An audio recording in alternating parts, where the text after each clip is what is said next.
ॐ शुक्लाम्बरधरं विष्णुं शशिवर्णं चतुर्भुजं प्रसन्नवदनं ध्यायेत् सर्वविघ्नोपशान्तये।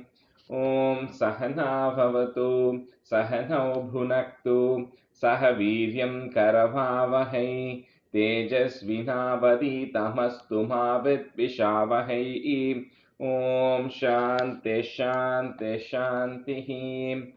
अगजानन पद्मार्कं गजाननमहर्निशम् अनेकदन्तं भक्तानाम् एकदन्तमुपास्महे। श्रीमहागणपतये नमः।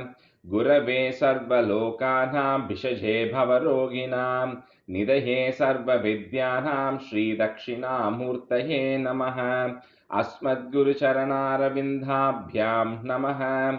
वसुदेवसुतं देवं कंसचाणूरमर्दनं देवकी परमानन्दं कृष्णं वन्दे जगद्गुरुं। ज्ञानानन्दमयं देवं निर्मलस्फटिकाकृतिम् आधारं सर्वविद्यानां श्रीहयग्रीवमुपास्महे। श्रीहयग्रीवमूर्तये नमः। सरस्वती नमस्तुभ्यं वरदे कामरूपिणि विद्यारम्भं करिष्यामि सिद्धिर्भवतु मे सदा। श्रीमहासरस्वत्यै नमः। उमाकोमलहस्ताब्ज सम्भावितललाटकं हिरण्यकुण्डलं वन्दे कुमारं पुष्करस्वजं। வெற்றிவேல் முருகனுக்கு ஹரஹரோஹரா. லோகவீரியம் மகாபூஜ்யம் சர்வரக்ஷாகரம் விபும் பார்வதி ஹிருதயானந்தம் சாஸ்தாரம் பிரணமாம்யஹம். சுவாமியே சரணமையப்பா. வாகர்த்தாவிவ சம்பிருக்தௌ வாகர்த்த பிரதிபத்தயே जगदपितरौ वन्दे पार्वती परमेश्वरौ। श्री पार्वती परमेश्वराभ्यां नमः। कोमलं कूजयन् वेणुं श्यामलोऽयं कुमारकः वेदवेद्यं परं ब्रह्म तस्मै श्रीगुरवे नमः। अस्मद्गुरुचरणारविन्दाभ्यां नमः। श्रीकृष्ण गोविन्द हरे मुरारे श्रीनाथ नारायण वासुदेव। श्रीकृष्ण गोविन्द हरे मुरारे श्रीनाथ नारायण वासुदेव। श्रीकृष्ण गोविन्द हरे मुरारे श्रीनाथ नारायण वासुदेव। पीताम्बरं करविराजितचक्रशङ्खकौमोदकी सरसिजं करुणासमुद्रं राधासहायम् अतिसुन्दरमन्दहासं वातालयेशम् अनिशं हृदि भावयामि। कृष्णो रक्षतु मां चराचरगुरुः कृष्णं नमस्ये सदा। कृष्णे नैव सुरक्षितोऽहमसकृत् कृष्णाय दत्तं मनः। कृष्णादेव समुद्भवो मम विभो कृष्णस्य दासोऽस्म्यहम्। कृष्णे भक्तिरचञ्चलास्तु भगवन्। हे कृष्ण तुभ्यं नमः। श्रीगुरुवायूरप्पा शरणं। नम्राणां सन्निधत्ते सततमपि पुरस्तैरणभ्यर्थितानपि अर्थान् कामानजस्रं वितरति परमानन्दसान्द्रां गतिं च। इत्थं निःशेषलभ्यो निरवधिकफलः पारिजातो हरे त्वं क्षुद्रं तं शक्रवाटी द्रुममभिलषति व्यर्थमर्थव्रजोऽयम्। श्रीगुरुवायूरप्पा शरणं। श्रीभट्टपादम् अनिशं हृदि भावयामि। वंशी विभूषितकरात् नवनीरदाभात् पीताम्बरात् अरुणबिम्बफलाधरोष्टात् पूर्णेन्दुसुन्दरमुखात् अरविन्दनेत्रात् कृष्णात् परं किमपि तत्त्वमहं न जाने। കൈരണ്ടും കൂപ്പി ഞാൻ വീണ്ടുമീറക്കുന്നു നീരജലോചന നിന്നോടായി. ഏതീനോ മന്യനെ കുംഭീരേന്ദാത്തോരു രീതിയിൽ നീ എന്നെ പാലിക്കുന്നായി. കൃഷ്ണ ഹരേ ജയ കൃഷ്ണ ഹരേ ജയ കൃഷ്ണ ഹരേ ജയ കൃഷ്ണ ഹരേ. Welcome everyone. Okay. So I know Nikki, Srividya Sriram is going to be joining. Rajesh, Sangeeta is asking for the passcode. Oh, did something change, Rajesh? Nikita, first time it asked me for a passcode. no, it is always there embedded in the link. So, But today, when I do the computer, instead of using the link, I usually do the meeting code and the passcode. The passcode is not there in the link that you sent. oh, is it? So Okay. I sent myself an email to get connected. Okay. I didn't do anything different. Let me just pull it up one sec. Yeah, Rajesh. Same thing happened to me also. I used to Oh. join with my iPad. So Ah. I sent that message again from WhatsApp to my personal message and then clicked on the link because it is encrypted right now. Correct. So password is 195145. I'm just. Can you just repeat it, Rajesh? Yeah, I just sent it on WhatsApp as well. 195145. Okay. Yeah, I didn't do anything different, so I don't know what happened. Anyway. Okay. All right. So let me just see here. So Nick, we're going to do a 27. So Vijay, can you say 27? Yes. And then Sabita can say 27 as well. Okay. And then we'll have Sangeeta Prasad. You can be a student, and then I'll see if Srividya Sriram joins by then. And she can be a student. Sabita, you first porilla? Sure, unless Vijay want to. Okay, I'll go first.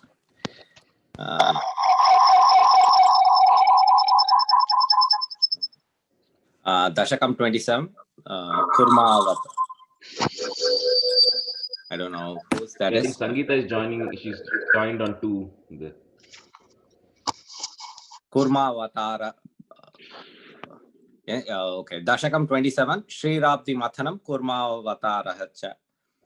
Durvasasura Vanitapta Divyamalyam Shakraya Swamupadaya Tatra Bhuyah Nagendra Pratimradite Shashapa Shakram Kakshantistvaditara Devatam Shajanam Vijay, second line. Vijay, second line Shakraya Swayam Upadaya. Okay. Shakraya Swayamupadaya Tatra Bhuyah Shapena Prathita Jaretha Nirjarendre Deveshwapya Surajiteshu Nishprabheshu Sharvadhya Kamala Jametya Sarvadeva Nirvana Prabhava Samam Bhavantamapuhu Brahmadhyai Stutamahima Tadanim Pradushyan Varadapurah Parena Dhamna He Devaditi Jakulairvidhaya Sandhim Piyusham Parimathateti Paryashastvam Sandhanam Kritavati Dhanavai Suraughe Manthanam Nayati Madena Mandaradrim Prashtesmin Badaramihodvahan Khagendre Satyastvam Vinihitavan Payah Payodhau Adhaya Drutamathavasukim Varatram Pathodhau Vinihita Sarva Bhijajale Prarabdhe Mathana Vidhau Surasuraistaihi Vyajatvam Bhujagamukhe Karos Surari Shubdadrau Kshuti Shubita Jalodhare Tadanim Dugdabdau Gurutara Bharato Nimagne Devesho Vyathita Tameshu Tatpriyaishi Pranaishi Kamatathanum Kathora Prishtham Vajratistira Tarakarparena Vishno Vistarat Parigata Lakshayojanena Ambode Kuharagatena Varshmanatvam Nirmagnam Shitidharanatha Munninetha उन्मग्ने झटिति तदा धराधरेन्द्रे निर्मेधुर्दृढमिह सम्मदेन सर्वे आविश्य द्वितयगणेऽपि सर्पराजे वैवश्यं परिशमयन् न विवृतस्थान् उद्धाम भ्रमणज वोन्नमद्गिरीन्द्र न्यस्तैकस्थिरतरहस्तपङ्कजं त्वाम् अभ्रान्ते विधिगिरिशादय प्रमोदात् उद्भ्रान्तानुनुवुरुपात् पुष्पवर्षाः दैत्योगे भुजगमुखानिलेन तप्ते तेनैव त्रिदशकुलेऽपि किञ्चिदार्ते कारुण्यात्तव किल देव वारिवाहा प्रावर्षन् नमरगणान्न दैत्यसङ्गान् उद्भ्राम्यद् बहुतिमी नक्रचक्रवाले तत्राब्धौ चिरमथितेऽपि निर्विकारे एकस्त्वं करयुगकृष्टसर्पराजः सम्राजन् पवनपुरेश पाहि रोगात्। श्री कृष्णाय परब्रह्मणे नमः। Very good. Om Shri Krishnaya Parabrahmane Namaha. Dasakam 27. Durvasa Suravaniptapta Divyamalyam Shakraya Swayamupadaya Tatra Bhuyah Nagendra Pratimridite Sashapa Shakram Kakshantistvaditara Devatam Shajanam शापेन प्रथितचरेथ निर्जरेन्द्रे देवेष्वप्यसुरजितेषु निष्प्रभेषु सर्वाद्या कमलजमेत्य सर्वदेवा निर्वाणप्रभव समं भवन्तमापुः ब्रह्माद्यै स्तुतमहिमा चिरं तदानीं प्रादुष्यन् वरद पुरः परेण धाम्ना हे देवादिति च कुलैर्विधाय सन्धिं पीयूषं परिमथतेति पर्यशास्त्वम् सन्धानं कृतवदि दानवै सरौघे मन्थानं सुरौघे सन्धानं कृतवदि दानवै सुरौघे मन्थानं नयति मदेन मन्दराद्रिं भ्रष्टेऽस्मिन् बदरमिवोद्वहन् खगेन्द्रे सद्यस्त्वं विनिहितवान् पयोधौ. Savita, on the third line Badaram Ivodvahan. Vivodvahan. Can I do one more time the fourth one? Yeah. Sandhanam Kritavadi Danavai Sarauge. Surauge. Okay. That is one I keep making.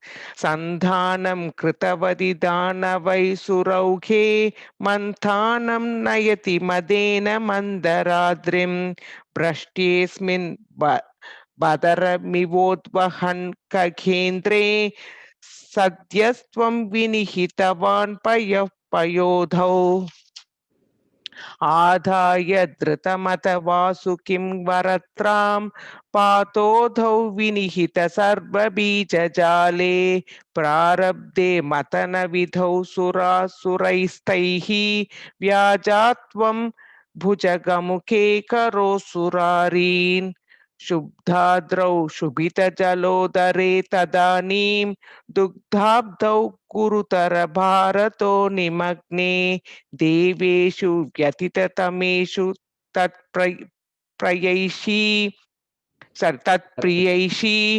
प्राणैषी कमठः तनुं कठोरपृष्ठां वज्रातिस्थिरतर कर्परेण Vishnu विस्तारात् परिगत लक्षयोजनेन अम्भोदे कुहरगतेन वर्ष्मणात्वं निर्मग्नं क्षितिधरनाथ मुन्निनेथ उन्मग्ने झटिति तदा धराधरेन्द्रे निर्मेतुर्दृढमिह सम्मदेन सर्वे आविश्य द्वितयगणेऽपि सर्पराजे वैवश्यं परिशमयन्न विवृतस्तान् उद्दाम भ्रमण जवोन्नम गिरीन्द्र न्यस्तैकस्थिरतर हस्तपङ्कजं त्वाम् अभ्रान्ते विधिगिरिशादयः प्रमोदात् उद्भ्रान्ता नुनुवुरुपात्त पुष्पवर्षाः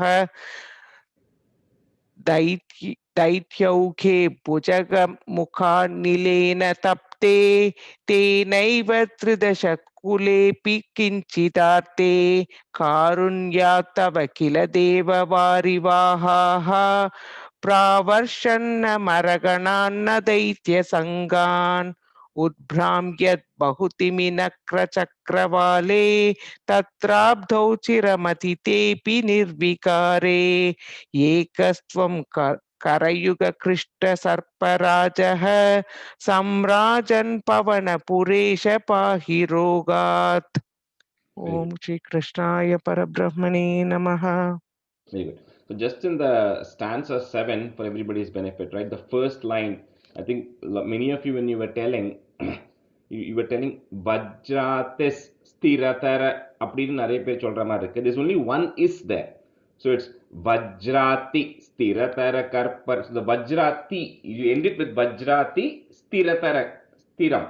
So adnala don't say Vajratis in that stanza 7 first line. Okay. Adi enna Rajesh, because it's Vajrati, that small t, right?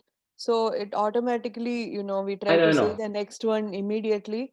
So adanala that stress even in Devi Mahatmyam I notice it happens. Yeah, I know. But in the stiram. So the stiram is one word. Vajrati, Vajram is another word. And also Vajra. So you can technically you can just pause very, very minute. Vajrati stiratara karpa. You won't add that is there. Okay. So we'll go to 30. It's Srividya Sriram. So Niki, you can be a student, right?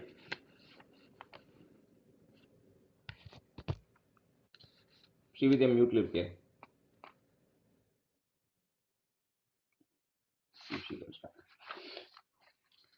If she's not, then Danya, you can be a student today, okay, for 30. If Srividya doesn't respond.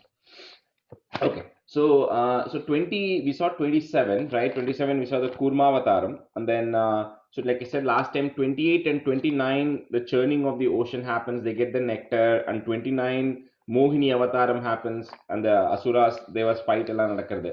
So essentially, net is at the end of 29. Although this all happens in the Satya Yuga, the Devas become powerful. Now, the Vamana Avataram is actually happening in the Treta Yuga. It's happening in the next Yuga itself. But it is the story kind of continues, right? So, another it is right after 29. So, 30 and 31 are kind of connected. So, 30 is where the Vamana Avataram happens. And 31 is where the Bali, the humbling of the Bali is happening in 31. So, they two are kind of connected to each other. So, we'll start with 30. Shakren, Shakrena samyati hatopi bhalir mahatma Shukrena jimita tanukraduvarditoshma Vikrantiman bhayanilina suram trilokim Chakre vashe satava chakra mukhadhabitaha. So because of the Devas had become powerful, Bali was an Asura who actually gets killed in Dashakam 29.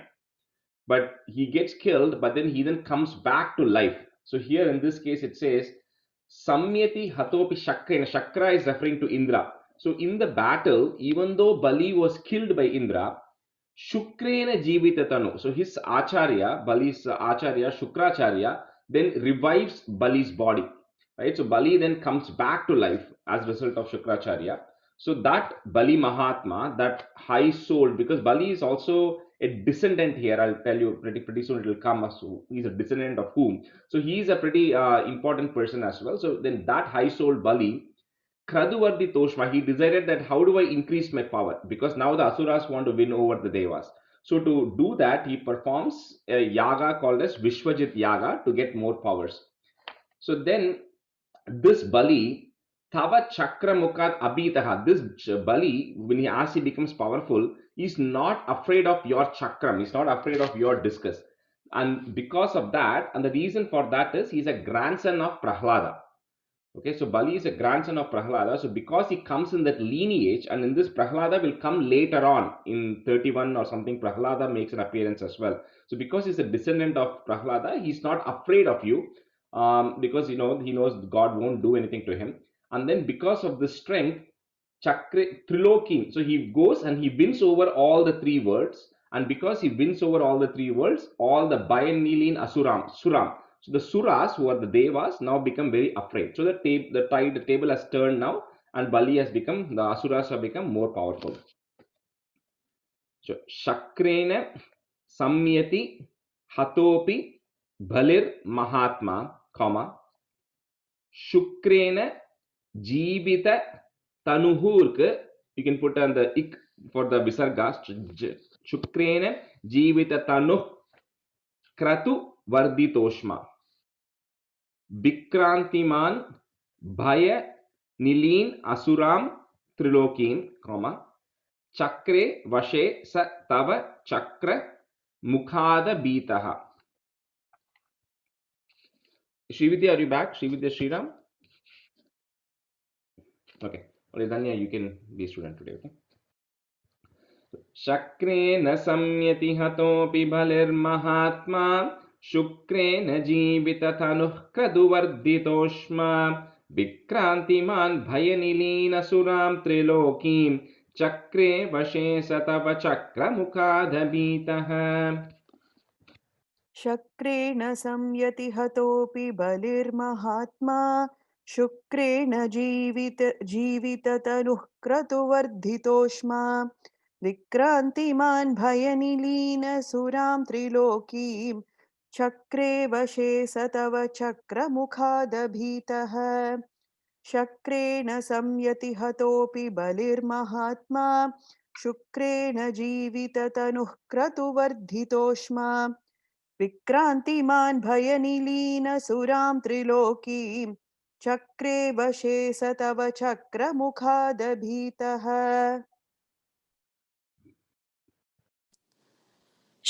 शक्रेण संयति हतोऽपि बलिर्महात्मा शुक्रेण जीविततनुः क्रतुवर्धितोष्मा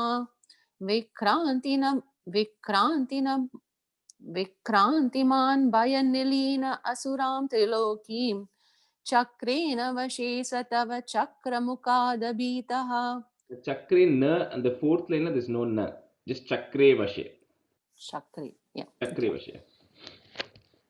शक्रेण संयति हतोऽपि बलिर्महात्मा शुक्रेण जीविततनुः क्रतुवर्धितोष्मा विक्रान्तिमान् भयनिलीन सुरान् त्रिलोकीं चक्रे वशे स तव चक्रमुखादभीतः. So the third line, just be careful. So that it's Bayanili Nasuram. You can say it together. As long as you're saying it together, it's not a problem. Bayanili Nasuram. But if you're stopping at Bayanilin, then you should say Asuram Trilokim. Okay, not Suram Trilokim. So either you can say Bayanilin Asuram Trilokim together, or but if you're stopping there, then you say Bayanilin Asuram Trilokim. Okay. Stanza 2. पुत्रार्तिदर्शनवशादधिथिर्विषन्नां तं काश्यपं निजपतिं शरणं प्रपन्नां त्वत्पूजनं तदुदितं हि पयोव्रताख्यं साध्वादशाहमचरत् त्वयि भक्तिपूर्णा. So putra vashat, so seeing her sons in a very bad state. Now the sons here are the devas, so seeing the devas in a very bad state, darshana, having seen that, Aditi Vishanna, she is now very disappointed. She is like tormented. She is thinking, okay, because the asuras have become powerful and her sons, the devas, are not strong anymore. So she approaches Tampatim Kashyapam. She approaches her husband Kashyapa for Sharanam Prapanna. She seeks refuge in Kashyapa to say, what can I do to protect my kids here? So then Kashyapa then tells, Tvat Pujanam, to perform your worship. Remember, Bhattartripad is always talking in first person here, right? He's saying, your worship. So Kashyapa recommends that she goes and performs worship of Vishnu or Narayana, whoever here, for Dwadasha Aham, for 12 days. So this is a thing also known as Payo Vratakyam. So it's known as Payo Vratakyam. So that is a type of vrata which is done for Santana Prapti. And in that, where, the mother, in this case, they only consume milk for 12 days. And of course, they're supposed to be praying to the Lord also for the continuously the 12 days. So he says, you go perform this Payo Vratakyam, Tvai Bhakti Purna, with full devotion to the God. So, Kashyapa advises here. So, Putrarti Darshana Vashadaditir. So, either you can say, if you want to break it, you break it as Vashat Aditir Vishanna. Or if you're saying it continuously, it will be Vashadaditir Vishanna. Okay, so Putrarti Darshana Vashadaditir Vishanna. Vashadane, Rajesh, it's not Varsha, right? Vasha. No, Dasha, Da. Putrarti Darshana Dasha? No, Va. The bookla. Illa, Vasha. I heard it as Varsha. Putrarti Darshana Varsha. Putrarti Darshana Vasha. Vashad, okay. Yeah, VASH. Yeah. So Putrarti Darshana Vasha Dhaditir Vishanna, comma, Tam Kashyapam Nijapatim Sharanam Prapanna. Tvat Pujanam Thaduditam Hi Payovrataakyam, comma, Sa Dwadashaham. If you want to break it, it will be Sa Dwadashaham Acharat Tvai Bhakti Purna. Or you can say it together, Sa Dwadashaham Acharat Tvai Bhakti Purna. Putrarti Darshana Vashadaditir Vishanna Tam Kashyapam Nijapatim Sharanam Prapanna Tvat Pujanam Taduditam Hi Payo Vratakyam Sadvahashaham Acharat Tvai Bhakti Purna. Putrarti Darshana Vashadaditir Vishanna Tam Kashyapam Nijapatim Sharanam Prapanna Tvat Pujanam Taduditam Hi Payo Vratakyam Sadvadashahamacharat Tvai Bhakti Purna. Putrarti Darshana Vashadaditir Vishanna Tam Kashyapam Nijapatim Sharanam Prapanna Tvatpujanam Taduditam Hi Payo Vratakyam Sadvadashahamacharat Tvai Bhakti Purna. Putrarti Darshana Vashadaditir Vishanna Tam Kashyapam Nijapatim Sharanam Prapanna Tvat Pujanam Taduditam Hi Prayovvratakyam Sadvadashahamacharat Tvai Bhakti Purna. Putrarti Darshana Vashadaditir Vishanna Tam Kashyapam Nijapatim Sharanam Prapanna Tvat Pujanam Taduditam Hi Payovvratakyam Sadvadashahamacharat Tvai Bhakti Purna. I think second time you said it correct, Sangeeta. It's Payo Vratakyam. I think the first time you said something else. Prayo. Okay. Stanza 3. Tasya vadau tvai nilina matera mushyaha Shyamas chatur bhujavapus swayama virasihi Namram chatamiha bhavatanayo bhaveyam Gopyam madikshanamite pralapannayasihi. So then Aditi, she starts worshipping, right? She starts doing this Payo Vratakyam. And Tasyavada, at the end of that worship, at the end of the 12 days, Swayam Abhirasihi, you yourself manifested yourself in form. And remember, like it happened with Dhruva also, right? Whatever form you're worshipping in, that's the form the Lord always comes in front. So, Tvayi Nili, so in her mind, whatever she was fixated, whatever form she was thinking about, so the God came as Shyamaha in a blue form, blue color, Chatur Bhujaha Vapuhu, in a form which was blue in color and with 4 arms. So in that form, the God comes in front of her. And then he says, Namram, and then she prostrates, right? She does namaskaram to the Lord, and then the Lord says, Bhavat Tanayaha Bhaveyam. So he says, I will be born as your son. And then he says, whatever happened here, Gopya, Gupta secret, right? Or the spy Mari. So Gopya Miti means whatever happened here, keep it as a secret. Saying that Pralapanna Asihi, the Lord disappeared. So the God comes and says, I will be born as your son, but don't tell this to anybody and keep it as a secret.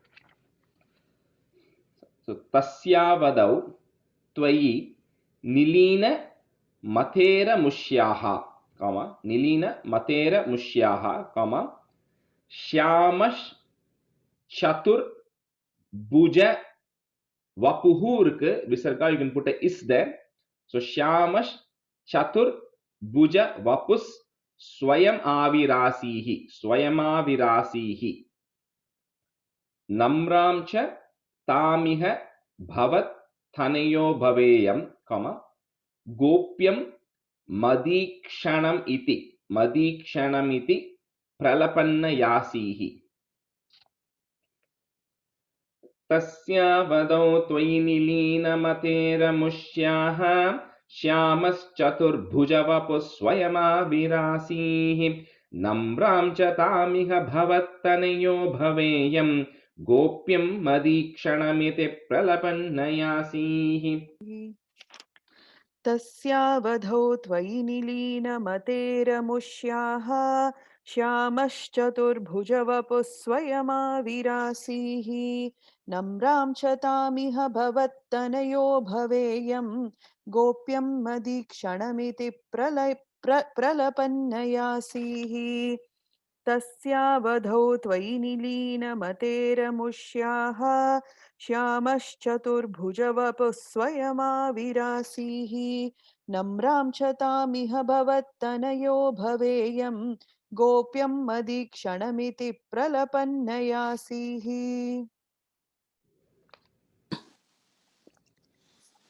Namram Chatamiha Bhavatanayo.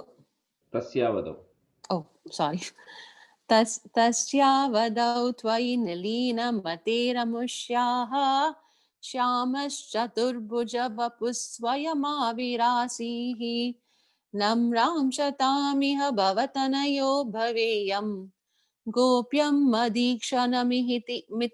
Miti Pralapannayasihi. And third line Sangeetam, on the Bhavat Taneyo. There is a it, Bhavat, and then Taneyo. So it's a Kuti it and the Ta. Tasyavadau tvayi nilina materamushyaha Shyamaschaturбhujavapusvayamavirasihi Namram Chatamiva Bhavattanayo Bhaveyam Gopyam Madikshanamiti Pralapannayasihi. Stanza 4. Tvam Kashyape tapasi sannidhadattadanim Praptosi garbhamadite pranuto vidhatra Prasuta cha prakata vaishnava divya rupam Sadhvadashi shravana punya dine bhavantam. So Sannidhatat, so you entered in Tapasi Kashyapa, you entered into the body of Kashyapa, and then Garbha Madite, and then eventually into the womb of Aditi. So the Lord eventually enters into the womb of Aditi, and then Pranuta Vidatra. So and when this happened, all the Devas, the Brahmas, and everybody were extremely happy because now they know that somebody is going to be born here who is going to help get the Devas back to power. And then Prasutacha Bhavantam, and then Aditi then gave birth to you.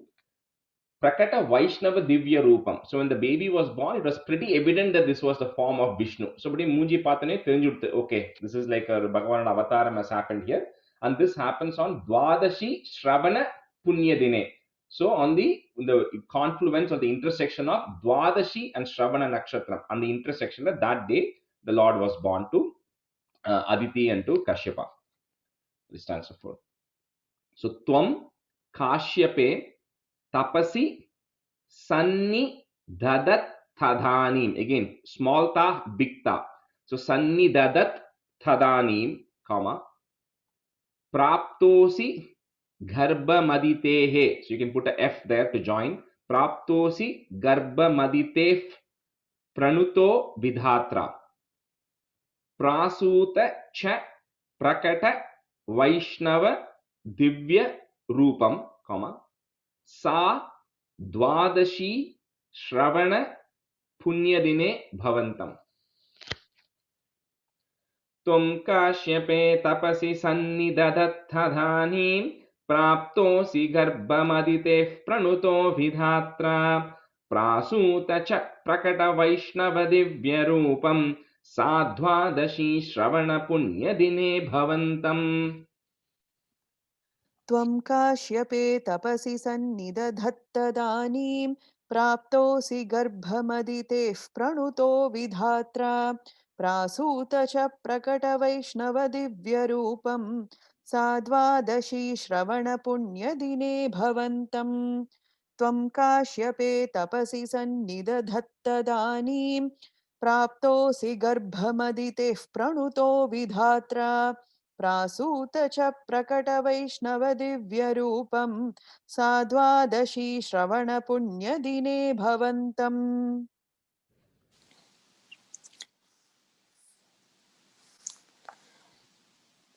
त्वं कश्यपे तपसि Kashype.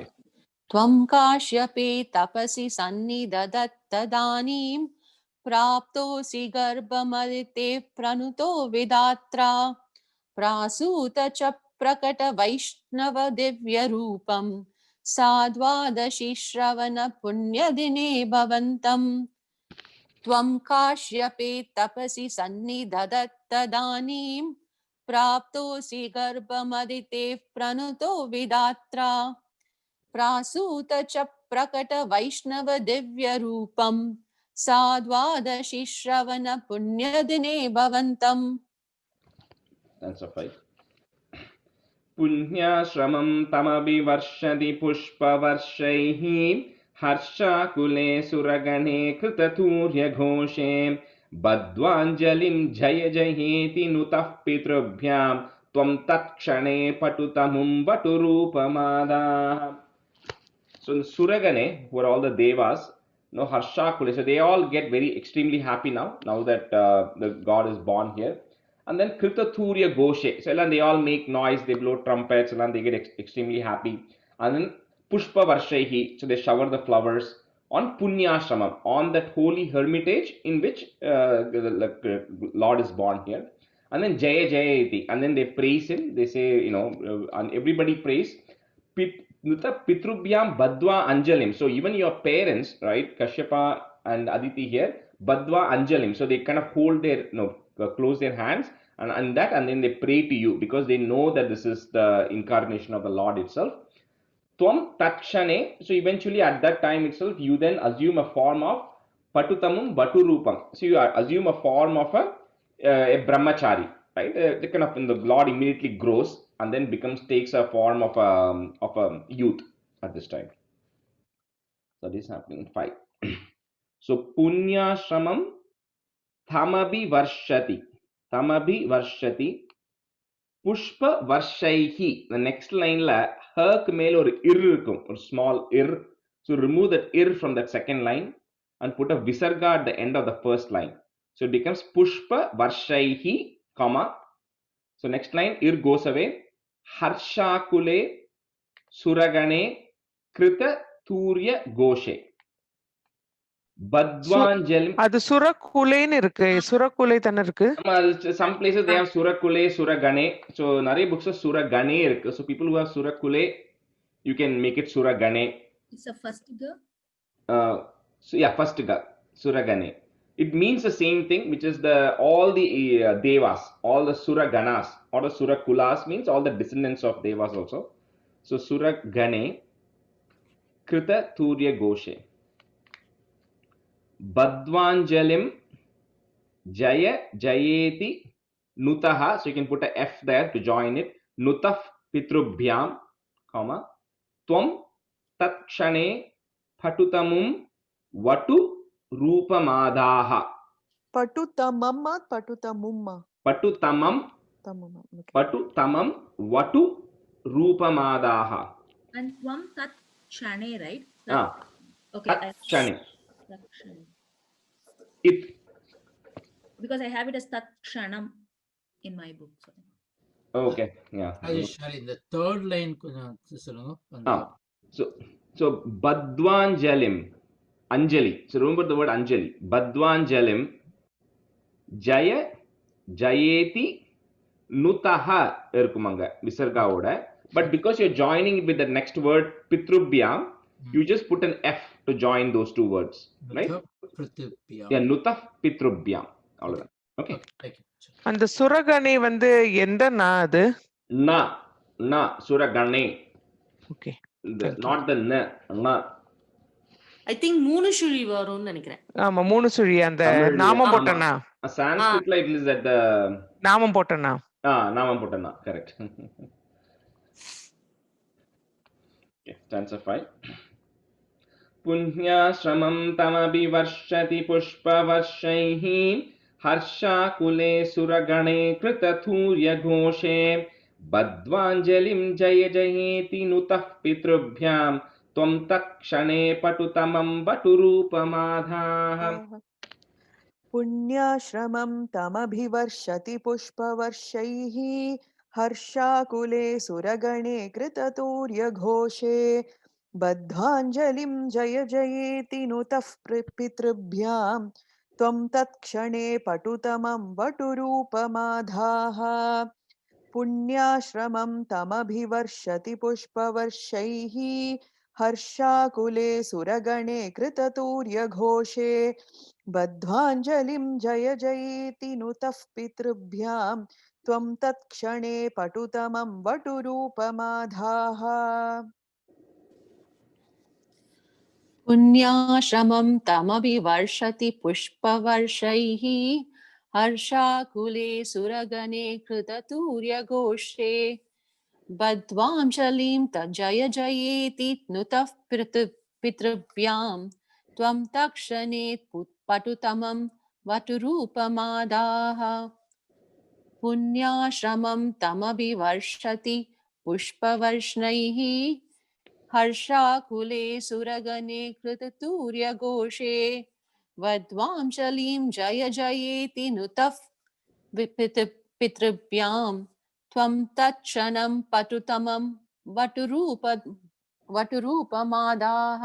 And a couple of things. Third line is Badvanjalim, ba, okay? Not Bad. Burn K to the. So just make sure it's a ba. And then the last line, remember, we changed the Takshanam to Takshane. Okay, sorry. Another book la Shanam irukku. Okay, change that. Stanza 6. Tavat prajapati mukairupaniya maunji danda jinakshavalaya birarchyamanaha dedipyamanavapurisha kritagnikaryaha tvam prastita baligriham prakrutashvamedham. So Prajapati Mukaihi. So Prajapati and all everybody else, right? Kashyapa and everybody else. Upaniya is to get something, being adorned with something. So they now, for this brahmachari, they now adorn him with Maunji. Maunji is referring to Punal. So Punal, then Danda. Danda is referring to like the staff or the stick or something that brahmacharis used to carry then. So Punal, then the Danda. Ajina is referring to the deer skin. So brahmacharis Punal potanaka, they put a deer skin or chinnada undu, they tie it to the Punal for the first time when they put it. So on the Ajina, so the deer skin. Aksha Valaya. Aksha Valaya is like a garland of beads. So Male, etc. etc. So they adorn him with everything. Essentially Punal Podra at this point. And Archyamanaha, and then they worship him. And with all of this, wearing all of this, right? Vapuhu Dedipyamanaha. Your form was shining and you were looking extremely handsome and pretty in this form. So then Krita Agni Karyaha. So having performed the fire. So Brahmachari Punal Pota, every day they're supposed to perform in the homam, Samidhadanam and everything. So having performed this Agni Karyam, Tom Prastita Baligriham. You left for Bali's house. Where? Prakrutashvamedham, where he was performing the Ashwamedha Yaga. So Bali was already powerful and then he wanted to become more strong. So Shukracharya recommended to him that he perform this Ashwamedha Yaga. So Bali was performing this Ashwamedha Yaga. So you now, having performed your Samidhadanam and everything, Punal Potinde, you depart to Bali's house. So tavat prajapati mukhair upaniya maunji, and then put a plus. So you can say the first two lines together. Maunji danda is one difficult to break it because it's danda ajina apdin. So now it will be like danda jinaksha. If you want to really stop somewhere, it will be danda jinaksha valayadi bhirarchyamanaha. So maunji plus danda jinaksha valayadi bhirarchyamanaha. But ideally, you may want to say it together. Maunji danda jinakshabalayadi birarchyamanaha. Dedipya mana vapurisha kritagni karyaha. And the fourth line is irukkum. So remove that is from the fourth line and put a visarga at the end of the third line. So kritagni karyaha, comma.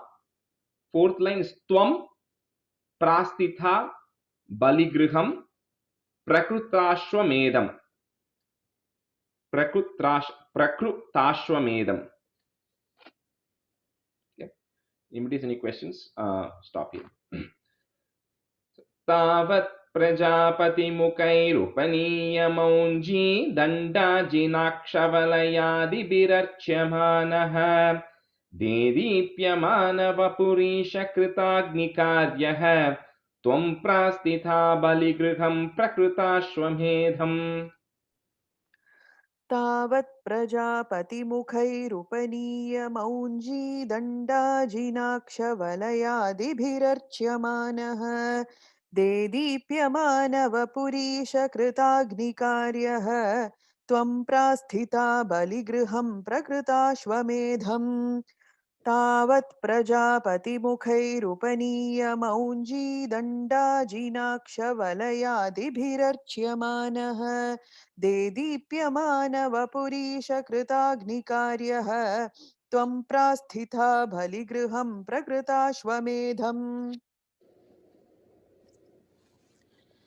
तावत् प्रजापतिमुखैरुपनीयमौञ्जी दण्डाजिनाक्षवलयादिभिरच्यमानः देदीप्यमानवपुरीशकृताग्निकार्यः त्वं प्रास्थिता बलिग्रहं प्रकृताश्वमेधम्. Baligriham. Gr. Not gra. Gr. बलिग्रहम्. Okay.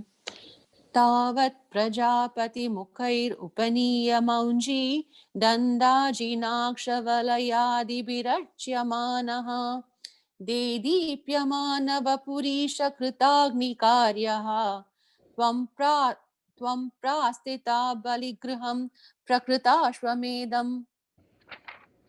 Stanza 7. Gatrena bhavi mahimochita gauravam prak vyavrinvateva dharanim chalayannayasihi chatram paroshmatiranartamivadadhano dhandam chadhana vajaneshvivasannidhatum. So now when this brahmachari Vamana was actually walking, he was just a boy at this time, a youth, right? And just walking, maybe 9 years, whatever, Punal Pota Samayam. Dharanim Chalayan, the earth was beginning to shake. And this is just poetic thing, right? The earth was beginning to shake as if to showing beforehand what is going to happen later. Because right now he's just a boy. But even now when he's walking, the earth was already beginning to shake because it was predicting what is going to be happening later. Because later on, Mahima Uchita Gauravam, because your the what is benefiting you as a big, as when you're going to grow big and he's going to change everything. So what is predicting what's going to happen. Similarly, Chatram Adadanaha, he's holding an umbrella as if it is Paroshmati Ranartamiva, as if it is to discard all the the Asuras are going to attack him, right? So as if to discard all of those, to fight against all of that, he's holding this umbrella. Dandam cha, he also has this staff, right, that is holding dandam, as if it is to Danava Janeshu, as if it is to beat those Asuras. So this is just walking, he's going towards him, and Bhattacharya Pad is describing how he is. He's holding an umbrella, a chatram, he is holding a staff, and he's just walking and going towards Baligriham at this point. So Gatrena Bhavi Mahimochita Gauravam pra, and then most in Sanskrit books it'll have a pra and then they'll have a line. Make it prak ik ka, first ka ik. So prak, and then put a comma there. And then the next line, if you have the half ga, remove that half ga off, and just start with vyavrinvateva. So mahimochita gauravam prak ke, comma vyavrinvateva dharanim chalayenna yasihi chatram paroshmati ranartham ivadadano. If you want to break it, it will be ranartham ivadadano, or you say it together, ranartham ivadadano, comma dhandam cha danava janeshviva sannidhatum. Gatrena bhavi mahimochita gauravam prak vyavrinvateva dharanim chalayen nayasihi chatram paroshmatiranartamivadadhano dandam chadanavajaneshviva sannidhatum.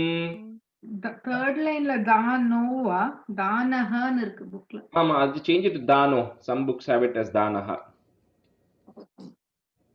Dhano, yeah. गात्रेण भावि महिमोचित गौरवं प्राक् व्यावृण्वतेव धरणीं चलयन्नयासीः छत्रं परोष्मतिरणार्थमिवादधानो दण्डं च दानवजनेष्विव सन्निधातुम् गात्रेण भावि महिमोचित गौरवं प्राक् व्यावृण्वतेव धरणीं चलयन्नयासीः छत्रं परोष्मतिरणार्थमिवादधानो दण्डं च दानवजनेष्विव सन्निधातुम्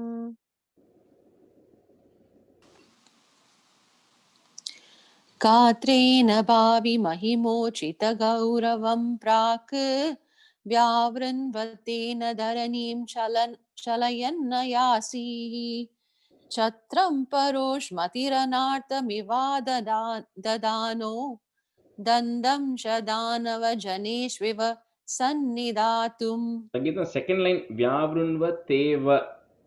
Okay. Yeah, I think you said Tena or something.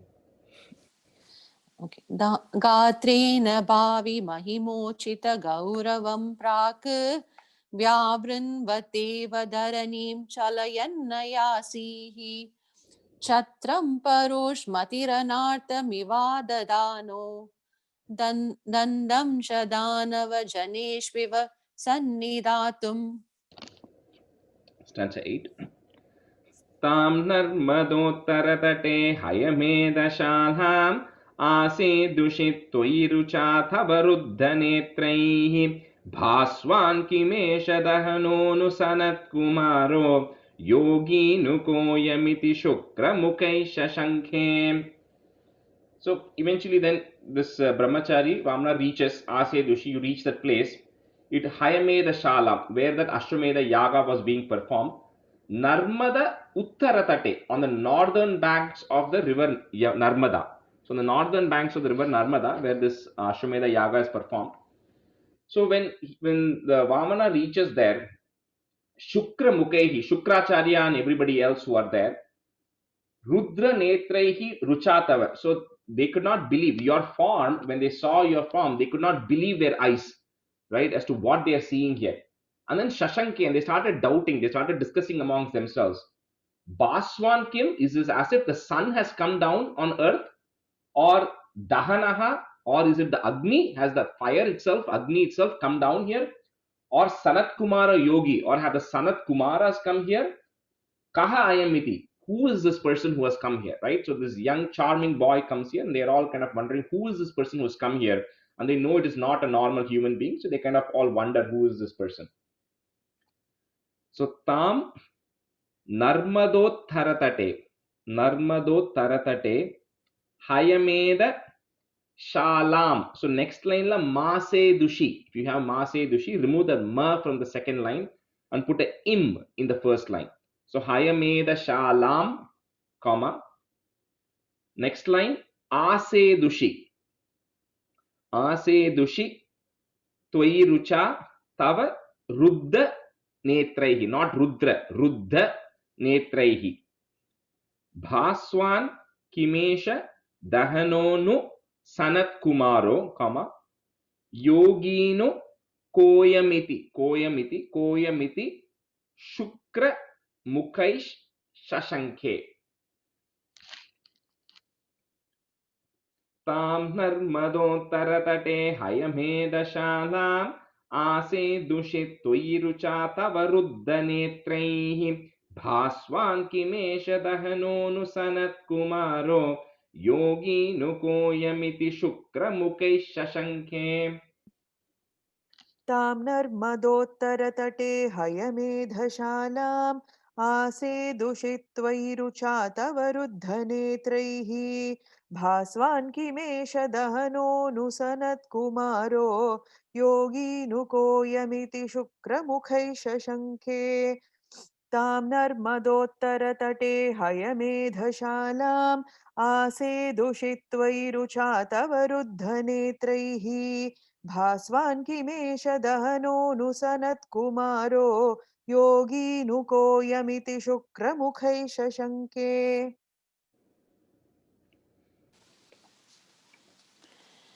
तां नर्मदोत्तरतटे हयमेधशालाम् आसे दुषित्वयि रुचा तव रुद्धनेत्रैः. भास्वान् किमेष दहनोनु सनत्कुमारो योगीनुकोयमिति शुक्रमुखे शशंखे. तां नर्मदोत्तरतटे हयमेधशालाम् आसे दुषित्वयि रुचा तव रुद्धनेत्रैः. भास्वान् किमेष दहनोनु सनत्कुमारो योगीनुकोयमिति शुक्रमुखे शशंखे. शुक्रमुखैः मुखै not मुखै मुखे. शुक्रमुखैः शशंखे.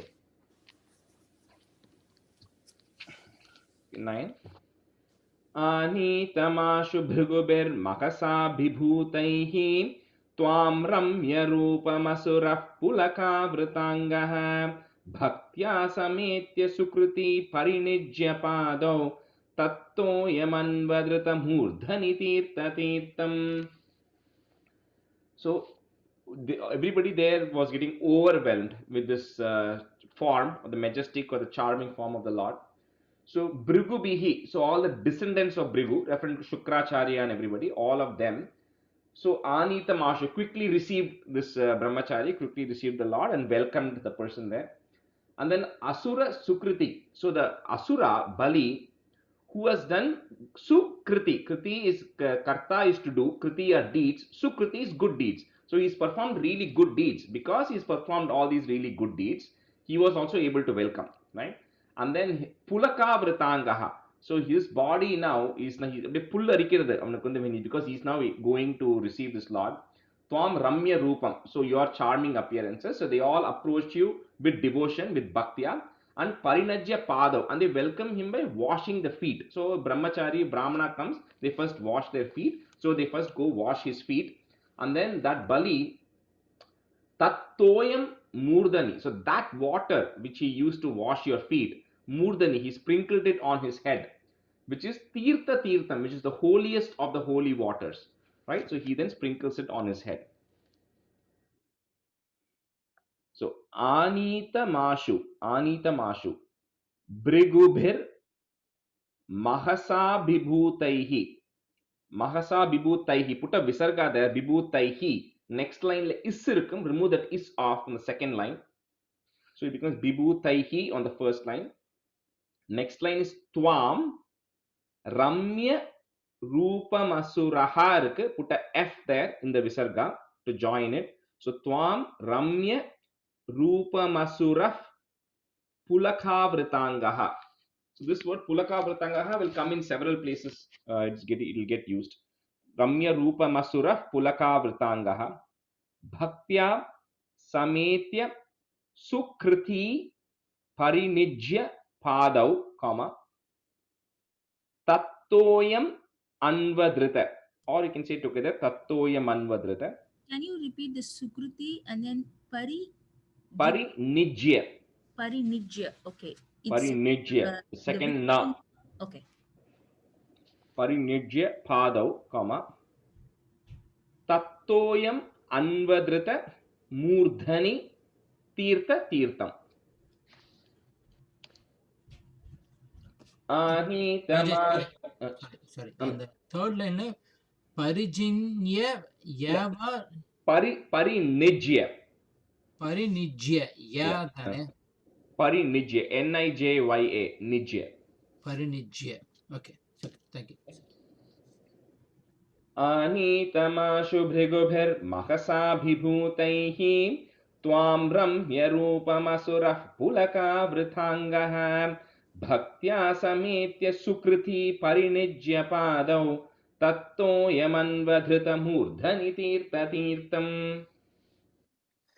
आनीतमाशु भृगुभिर्महसाभिभूतैः त्वां रम्यरूपमसुरः पुलकावृताङ्गः भक्त्या समेत्य सुकृती परिणिज्य पादौ तत्तोयमन्वधृतमूर्धनि तीर्थतीर्थम् आनीतमाशु भृगुभिर्महसाभिभूतैः त्वां रम्यरूपमसुरः पुलकावृताङ्गः भक्त्या समेत्य सुकृती परिणिज्य पादौ तत्तोयमन्वधृतमूर्धनि तीर्थतीर्थम्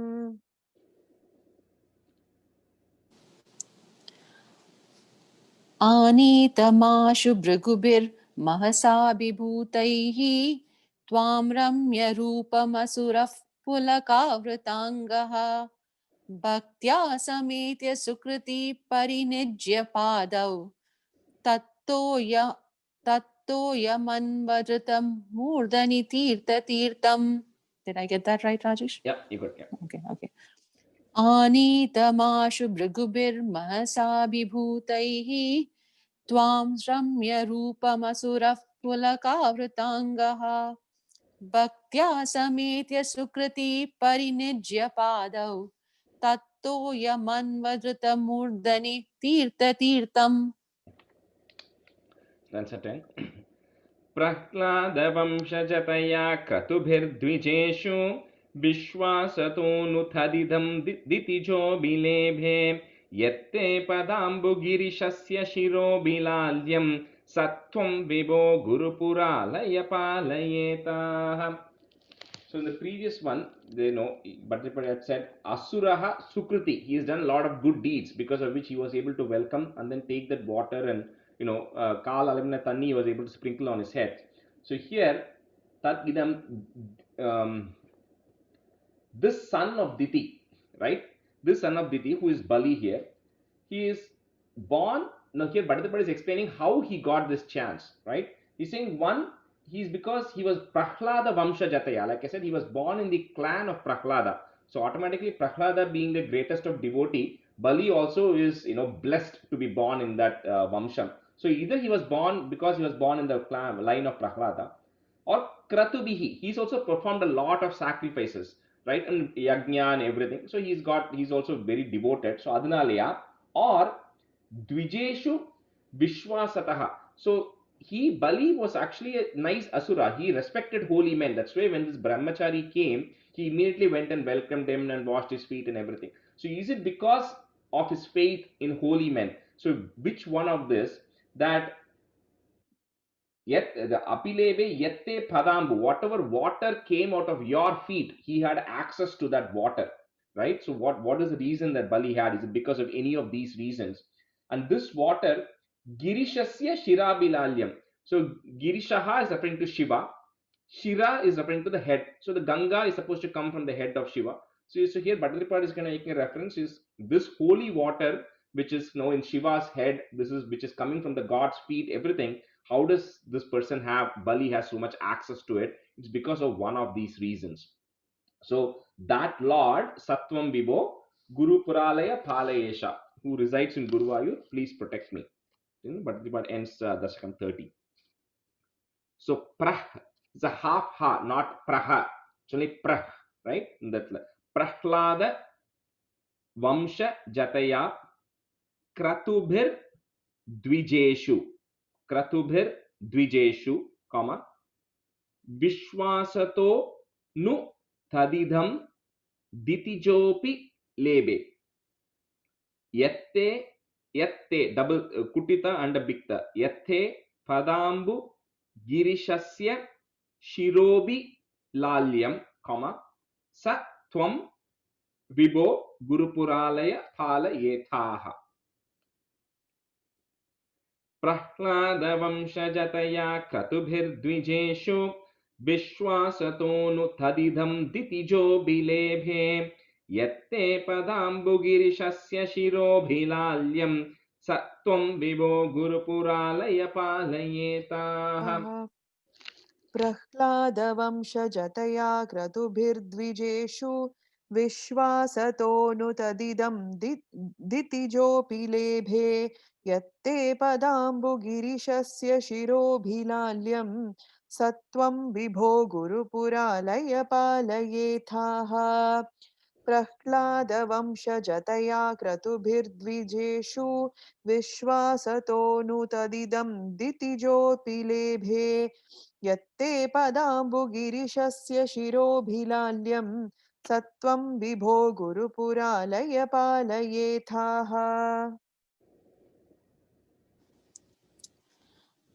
प्रह्लादवंशजतया क्रतुभिर्द्विजेषु विश्वासतोऽनुतदितं दितिजोऽपि लेभे यत्ते पदाम्बुगिरिशस्य शिरोबिलाल्यं सत्वं विभो गुरुपुरालय पालयेताः प्रह्लादवंशजतया क्रतुभिर्द्विजेषु विश्वासतो तु तदिदं दितिजोऽपि लेभे यत्ते पदाम्बुगिरिशस्य शिरोबिलाल्यं सत्वं विभो गुरुपुरालय पालयेताः. The first, just take care of the word Prahlada. First time you said it correct, second time you said Prahlada and vandhudu. Then second line Vishwasato Nu Tadidam. Nu. Rajesh, one question. In the 8th stanza, Shukra Muhaisha issue pannumanga. So see, Chala they must have put a Visarga in some places. They would have, because it's really Shukra Mukaihi Shashanke. Okay, Chala books they would have removed that Visarga and joined it. So if you have a Visarga, you replace that Visarga with a Ish. Ish, okay. Ish. Thank you. Some books have it automatically connected. Okay. Okay, so let me chant 30 and then we'll go to 31 today, okay? Let me do it 1 to 10. Shakrena samyati hatopi bhalir mahatma Shukrena jivita tanuh kratuvardhitoshma Vikrantiman bayanilina suram trilokim Chakre vashe satava chakra mukhadabhitaha Putrarti darshana vashadharitir vishanna Tam kashyapam nijapatim sharanam prapanna Tvatpujanam taduditam hi payo bratakyam Sadhvadashahamacharat tvayi bhakti purna Tasya vadau tvayi nilina matera mushyaha Shyamaschatur bhujavapus swayama virasihi Namram chatamiha bhavatanayo bhaveyam Gopyam madikshanamithe pralapannayasihi Tvam kasyape tapasi sannidhadattadanim Praptosi garbhamadite pranuto vidhatra Prasuta cha prakata vaishnava divya rupam Sadhvadashi shravana punya dine bhavantam Punyashramam tamabhivarshati pushpavarshaihi Harsha kule suragane kritaturya ghoshe बद्ध्वाञ्जलिं जय जयेति नुतः पितृभ्यां त्वं तत्क्षणे पटुतमं बटुरूपमाधाः तावत् प्रजापतिमुखैरुपनीयमौञ्जी दण्डाजिनाक्षबलयादिभिरर्च्यमानः देदीप्यमानवपुरीशकृताग्निकार्यः त्वं प्रास्थिता बलिगृहं प्रकृताश्वमेधम् गात्रेण भावि महिमोचितगौरवं प्राक् व्यावृण्वतेव धरणीं चलयन्नयासीः छत्रं परोष्मतिरणार्तमिवा दधानो दण्डं च दानवजनेष्विव सन्निधातुम् तां नर्मदोत्तरतटे हयमेधशालाम् आसेदुषि त्वयि रुचा तव रुद्धनेत्रैः भास्वान् किमेष दहनोऽनुसनत्कुमारो योगीनुकोऽयमिति शुक्रमुखैः शशङ्खे आनीतमाशु भृगुभिर्महसाभिभूतैः त्वां रम्यरूपमसुरः पुलकावृताङ्गः भक्त्या समेत्य सुकृति परिनिज्य पादौ तत्तोऽयमन्वधृतमूर्धनि तीर्थतीर्थम् प्रह्लादवंशजतया क्रतुभिर्द्विजेषु विश्वासतोऽनुतदिदं दितिचोऽपि लेभे यत्ते पदाम्बुगिरिशस्य शिरोभिलाल्यं स त्वं विभो गुरुपुरालय पालयेथाः श्रीकृष्णाय परब्रह्मणे नमः. That completes 30. So let's continue to 31. Maybe we'll do a few stanzas today. So 31 on the vera tune. Okay. प्रीत्या दैत्यः तव तनुमः प्रेक्षणात् सर्वदापि त्वामाराध्यन्नजित रचयन्नञ्जलिं सञ्जगाद मत्तः किं ते समभिलषितं विप्रसूनो वद त्वं वित्तं भक्तं भवनमवनीं वापि सर्वं प्रदास्ये. So Ajita, Jita is one who wins. Ajita is one who cannot be destroyed, invincible person. So Tava Tanu, so looking at your majestic form, right, which Bhattacharya described in the previous dasakam as well. Daityaha Twam Aradhyan. This Asura, who's Bali, Aradhyan, he worshipped you or honored you. Sarvadapi in several different ways. In the first one, he washed his feet and everything. Here he does lots of other things to honor him. And then Rachayan, Anjalim, holding with his folded palms, said, Viprasuno Vadatvam.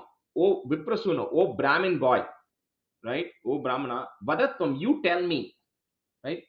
Kim Samabilashitam te mataha. What is it that you desire from me? Because he's so impressed with this Brahmana boy, right? So he's like, I feel like giving you something, right? So what is desired by you? Vittam. Vittam is referring to wealth. Do you need money? Bhaktam, do you need food? Right? Do you need food to eat? Bhavanam is referring to land, house and land and everything. So avanim and land. So do you need money? Do you need food? Do you need land? Do you need a house? Va api sarvam, or do you need all of these? Pradasi, I will give you, right? Because I'm so impressed, I'm looking at your form, I really want to give you something. So you tell me what do you desire of me, and then I'll give it to you. Bali is telling this Brahmana boy. So Pritya Daityaha. So on the Daityas in so you can make it Daityaha, put a comma there, remove that is. Tava Tanu Mahaha, put a F there to join.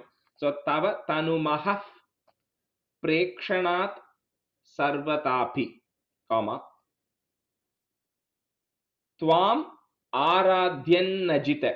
Tvam Aradhyan Ajita, comma. Rachayan Nanjalim. It's Rachayan plus Anjalim, but you have to say it together. So Rachayan Nanjalim Sanja Gadha. Yeah, maybe we can try this as 2 lines and see, else we can go to 4 lines. Pritya Daityah Tavatanumah Prekshanat Sarvatapi Twamaradhyan Najita Rachayan Nanjalim Sanjagadha. प्रीत्या दैत्यः तव तनुमहः प्रक्षणात् सर्वथापि प्रेक्षण ओ प्रीत्या दैत्यः तव तनुमहः प्रेक्षणात् सर्वथापि त्वामाराध्यन्नजित रचयन्नञ्जलिं सञ्जगाद प्रीत्या दैत्यः तव तनुमहः प्रेक्षणात् सर्वथापि त्वामाराध्यन्नजित रचयन्नञ्जलिं सञ्जगाद प्रीत्या दैत्यः तव तनुमः प्रेक्षणात् सर्वतापि त्वामाराध्य नजित रचयन्नञ्जलिं सञ्जगाद प्रीत्या दैत्यः तव तनुमः प्रेक्षणात् सर्वतापि त्वामाराध्य नजित रचयन् अंजलिं संजगाद. You name Matute now? Yeah, I will say a couple of corrections. First is in the first line, always remember everybody generally, Sarvatapi is a short P. So don't stretch it to Sarvatapi, right? Be careful. Next line on the Sangeeta, the Twamaradhyan Najita is double N is there, right? So Twamaradhyan Najita, you have to say, when you're saying it together, you have to say both the Nas. If you're writing it separately as two different words, you can say Twam Aradhyan Ajita. But when you say it together, it becomes double Na in Sanskrit, right? So it becomes Twamaradhyan Najita. You have to make sure you say both those Nas. Adhe mari next line, next word, Rachayan Nanjalim. Rachayan Nanjalim. So when you're saying it together, you have to say both those Nas. Okay. Should I try one more time, Rajesh? Try one more time, yeah. Okay. Preetya Daityah तव तनुमः प्रेक्षणात् सर्वतापि त्वामाराध्यन्नजित रचयन्नञ्जलिं सञ्जगाद. I'll practice more. Yeah, in the second, the tune is a little bit, because it's not bigger sentences also, it's not small also, it's in between. So konjam tune, it will be a little tough here. Okay.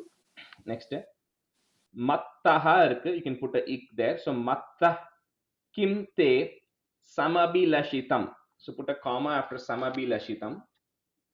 Viprasuno vadatvam, comma. Vittam, double ta, kutita bikta. Vittam bhaktam. Bhavanam avanim vapi. And a comma after vapi. Sarvam pradasye. Rajesh, அது வியக்தமா இல்ல வியக்தமா? Yeah, வியக்தம்னு இருக்கு. The first word is vittam. வித்தமா? Vittam. Vittam. விப்ரசூனோ பதத்வம் அப்புறம் வியக்தம்னு இருக்கு. So okay, change it to vittam. Vittam. வித்தம்மா. VITTAM. VITTHAM. Vittam. So and then kutita and then one vikta. Yes. Yeah. V, then kutita and a bikta im tam. Vittam, bhaktam. Next one is bhaktam. Okay. Rajesh, fourth line la edha break irka or is it a continuous sentence? After that vapi, put a comma. Sarvam pradasi. So matta kimte samabhilashitam, comma, viprasuno vadatvam, comma, vittam bhaktam bhavanamavanim vapi, comma, sarvam pradasi.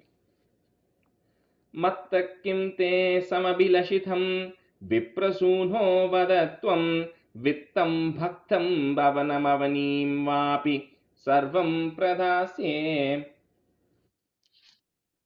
मत्तः किं ते समभिलषितं विप्रसूनो वदत्वं वित्तं भक्तं भवनमवनिं वापि सर्वं प्रदास्ये. And the Bhavanim is long knee, Danya. Bhavanim. भवनिम्னு போட்டிருக்கேன் நோட்ல. In the Bhavani, it's a long knee. भवनम अवनीम. Bhavanam avanim. And the knee. Avanim. Okay. என்னோடதுல நிம் போட்டிருக்கு. ஓகே. மத்தः கிம் தே சமபிலஷிதம் விப்ரசூனோ வதத்வம் வித்தம் பக்தம் பவனமவனீம் வாபி சர்வம் பிரதாஸ்யே. இன்னொரு டவுட் ராஜேஷ். இந்த வித்தம் வந்து என்னோடதுல small th and small th combination of two small th அப்படிதான் இருக்கு. இஸ் இட் வித்தம்? Is small th and then it has to be always a big th. I don't know how they can, you can't have two small ths like that. So வித்தம். இல்ல நாங்க என்ன சொல்லணும்னா இத் and the both are the same. It and th. Yeah, both are Exactly. same. Yeah. It and the th. It is Because the it is small, not like and it th and is as big th, right? Yeah, so Okay. the first ta. first Ta, th tha. and the first So th small. வந்து you have a half Half of of th that and the same letter. and the full of that, yes. Okay, so vittam, not vitham. Yeah, Okay. vittam.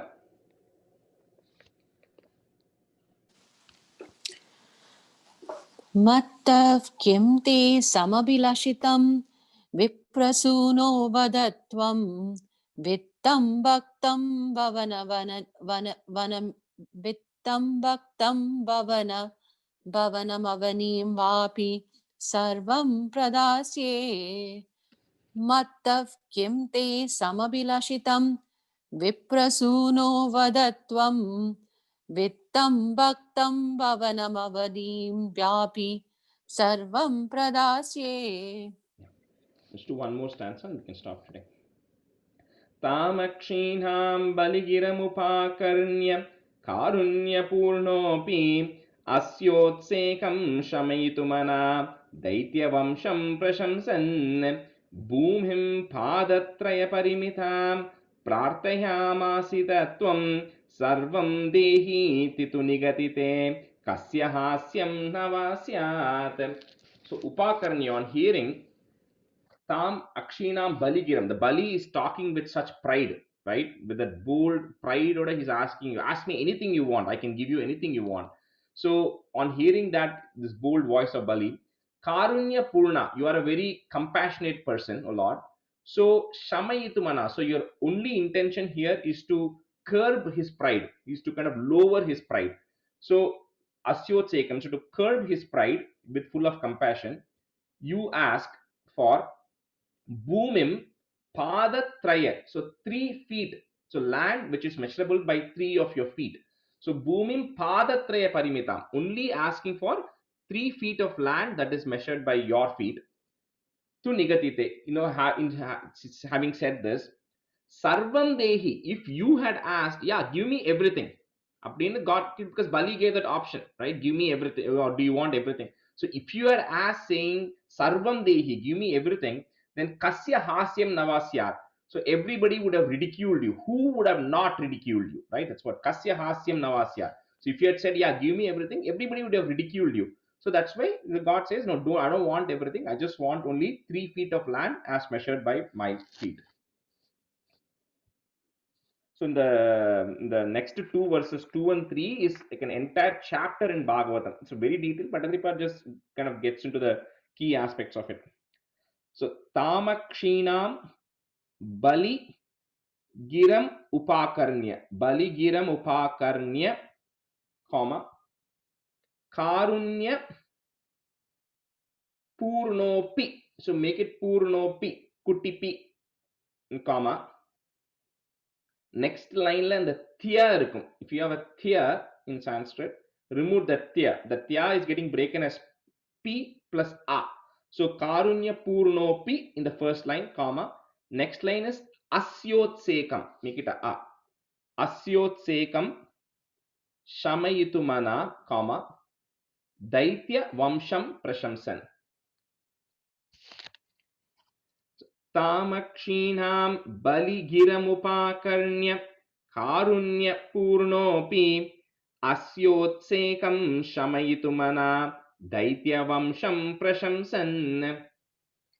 Tamakshīnām baligiramupakarnya karunyapurnopi asyotsekam shamayitumana daityavamsham prashamsan. Tamakshīnām baligiramupakarnya karunyapurnopi अस्योत्सेकं शमयितुमना दैत्यवंशं प्रशंसन् तामक्षीणां बलिगिरमुपाकर्ण्य कारुण्यपूर्णोऽपि अस्योत्सेकं शमयतु मना दैत्यवंशं प्रशंसन्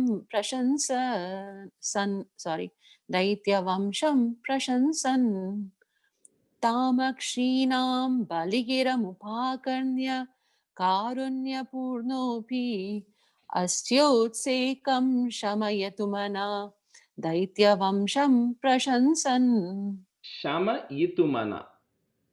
Okay. शमयितु Shamayitumana. Bhumim Padatraya Parimitam. Padatraya Parimitam, comma. Prartayam Asitatvam, comma. Sarvam Dehiti Tu Nigatite. Sarvam Dehiti Tu Nigatite, comma. Kasya Hasyam Navasyat. Bhumim Padatraya Parimitam Prartayamasi Tattvam Sarvam Dehiti Tu Nigatite Kasya Hasyam Navasyat. भूमिं पादत्रयपरिमितां प्रार्थयामासिथत्वं सर्वं देहीति तु निगदिते कस्य हास्यं न वा स्यात् भूमिं पादत्रयपरिमितां पार्थयामासिथत्वं सर्वं देहीति तु निगदिते कस्य हास्यं न वा स्यात्. The third line is Prarthayam Asitatvam. Second time I think you said Prarthayam. Prarthayamaasithatvam. Yeah. இன்னொரு தடவை சொல்லிடுறேன். Okay. I'm getting so sarvam dehiti tu nigadite. Correct Yeah. தானே? It's little difficult because it's Sarvam Dehiti. Sarvam Dehiti Tu Nigatite. கொஞ்சம் கஷ்டமா இருக்கு. It's difficult to kind of say it. It looks easy but to chant it's hard. भूमिं पादत्रयपरिमितां प्रार्थयामासिथत्वं सर्वं देहीति तु निगदिते कस्य हास्यं न वा स्यात्.